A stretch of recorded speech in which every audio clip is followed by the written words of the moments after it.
You are looking at a Pompeii dog, and he and a lot of other dogs are in Pompeii, and how they live and how they survive and how they interact with people is an amazing story. I'm David Hoffman, independent documentary filmmaker, about to share with you an experience my wife Heidi and I had going to Pompeii and getting to know those dogs. So we're on an adventure. We're driving the Amalfi coast, the two of us. We're headed towards Pompeii. Why do I want to see Pompeii? First of all, it's famous. Second of all, I'm a dog lover, and it has two famous dogs. It has a mosaic of a dog where it's a guard dog. You can see the chain, and it says, "Beware of the dog."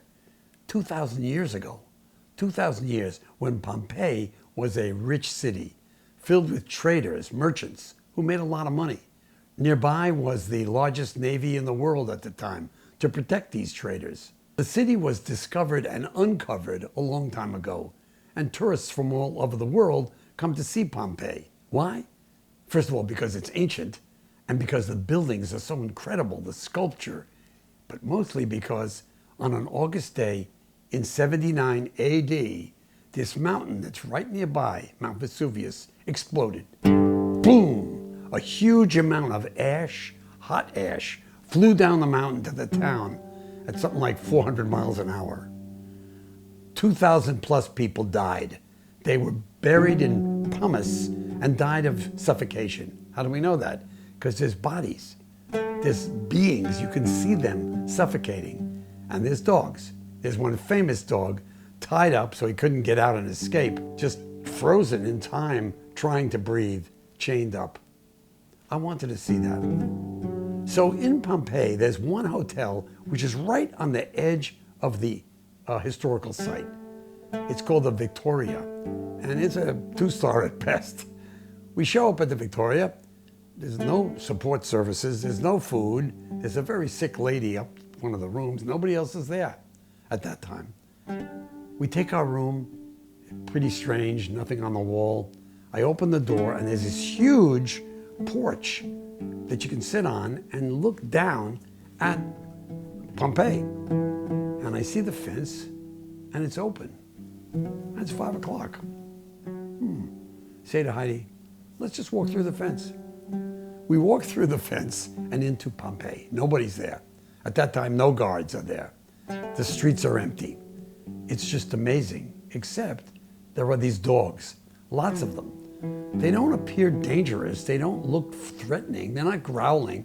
They're just watching us. Dogs sleeping, dogs sitting, a lot of dogs. And one of them eyes us. She's cute beyond belief.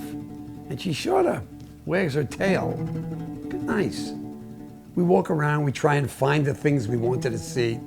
We did see the guard dog mosaic, and through the glass you can see these frozen in time people and this frozen in time dog. We return to our hotel, we fall asleep.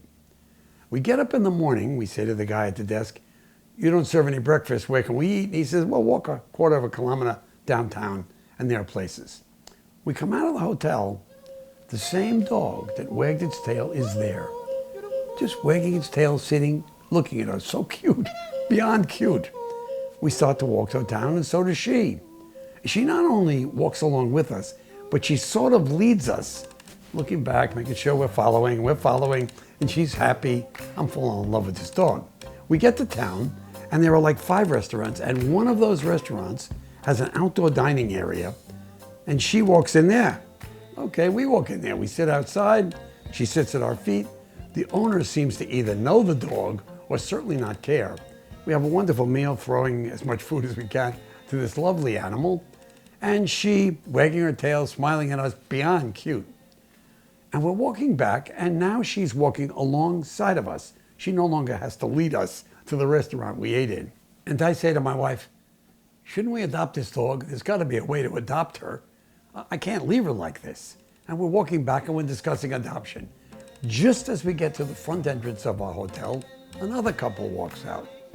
Our friend, our loyal partner who took us to this restaurant, who cares about us, turned, walked up to that couple, wagged her tail, sat down, looked at that couple, and led that couple to town and away from us.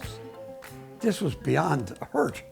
I mean, this dog had a business, and the dog was really good at it. And if you look up dogs of Pompeii now, you'll find dozens of stories by people who've had wonderful experiences with these incredibly intelligent dogs, and in some cases adopted them, because there's now a service for the adoption of Pompeii dogs. So do I recommend you see Pompeii? Absolutely. You really get a feel for the wealth of the Italians at that time. And I recommend you see the Pompeii dogs. Because that one sure affected me. So clearly, dogs are smart, but you know what? We have a tortoise, Mr. Tortoise. He's smart as hell. He runs after my wife when she's on the lawn. We have a little gecko, Petunia. Whenever she's hungry, she comes out and she looks at us. Smart as hell. We have some baby chicks. They quickly figure out what noise is going to get us. These animals are unbelievably smart, and they know us.